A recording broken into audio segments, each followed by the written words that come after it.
নমস্কার বন্ধুরা, আজ আমি এমন এক কাহিনী শোনাবো যার দ্বারা আপনারা জানতে পারবেন ইঁদুরকেই কেন নিজের বাহন করলেন গণেশ। সমস্ত দেব দেবতার কোনো না কোনো বাহন রয়েছে, তেমনি বিঘ্নহর্তা গণেশের বাহন হলো ইঁদুর। কিন্তু কিভাবে ও কেন ছোট্ট একটি মূষককে বা ইঁদুরকে নিজের বাহন নির্বাচন করলেন গণেশ, তার নেপথ্যে একটি কাহিনী রয়েছে। গণেশ চতুর্থী উপলক্ষে জেনে নিন সেই চমকপ্রদ পৌরাণিক কাহিনী। মনে করা হয় ভাদ্রপদ মাসের শুক্লপক্ষের চতুর্থ তিথিতে গণেশের জন্ম। এ কারণে এদিন গণেশ চতুর্থী পালিত হয়ে থাকে। শাস্ত্রমতে পুজোর জন্য যে গণেশের মূর্তি আনবেন তাতে মূষকও থাকতে হবে। মূষক কিভাবে গণেশের প্রিয় হয়ে উঠল তা জেনে নেওয়া যাক।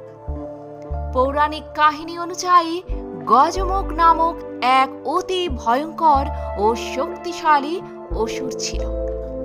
নিজেকে সর্বশক্তিমান করে তুলতে, এমনকি দেবী দেবতাদের নিজের নিয়ন্ত্রণে রাখতে শিবের কঠোর তপস্যা করে সে। কয়েক বছর পর তার তপস্যায় প্রসন্ন শিব তাকে দেখা দেন। শিবের আশীর্বাদে গজমুখ দৈবিক শক্তিতে পরিপূর্ণ হয়ে ওঠে। পাশাপাশি শিব আশীর্বাদ দেন যে কোনো অস্ত্র দিয়ে তাকে মারা যাবে না। শক্তির চাকচিক্যে গর্বিত হয়ে গজমুখ সকলের ওপর অত্যাচার চালাতে শুরু করে। শিব, বিষ্ণু, ব্রহ্মা ও গণেশ ছাড়া সমস্ত দেবী দেবতার ওপর নির্যাতন শুরু করে সে। সকলকে নিজের পুজো করতে বলে গজমুখ।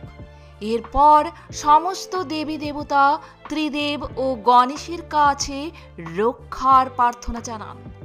এরপর গণেশকে সেই অসুরকে জব্দ করার জন্য পাঠান শিব।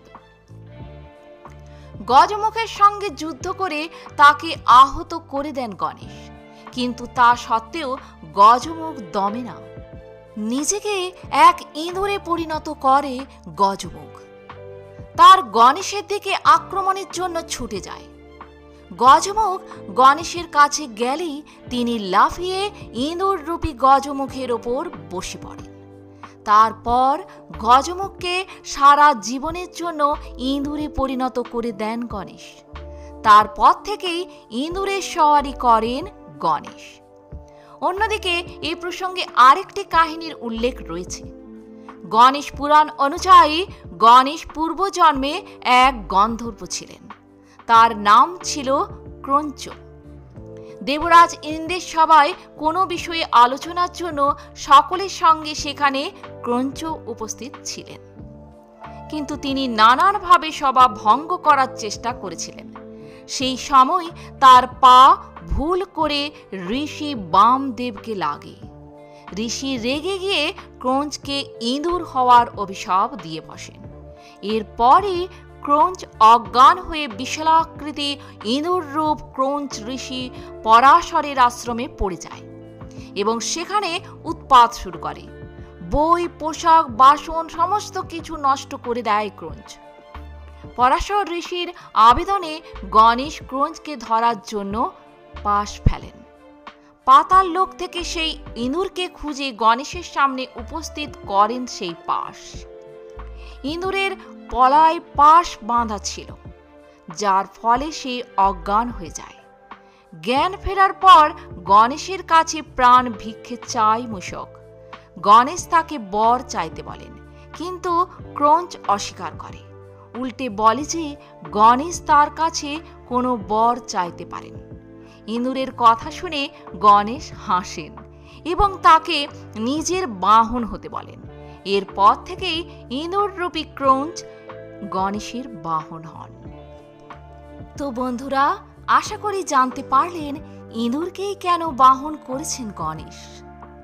যদি ভালো লাগে ভিডিওটি একটা লাইক অবশ্যই করবেন, আর আপনি যদি নতুন এসে থাকেন আমার চ্যানেলটিকে সাবস্ক্রাইব করে পাশে থাকবেন। শুভ গণেশ চতুর্থী। ধন্যবাদ।